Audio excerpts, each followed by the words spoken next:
I've got the Insta360 Luna Ultra, and I'm going to show you how to switch between the internal storage and the micro SD card for recording your videos and photos, or for storage. So if you swipe down, you will see this.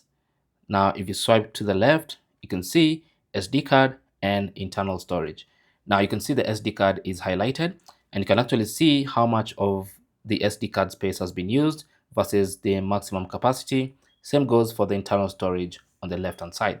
So currently you can see the SD card is highlighted, which means any video I record right now is going to get saved to the SD card.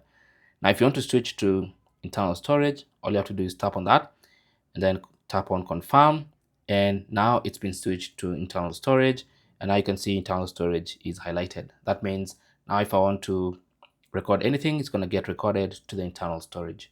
So that's basically how to switch between internal storage and SD card to save your videos. Thanks for watching. Good luck.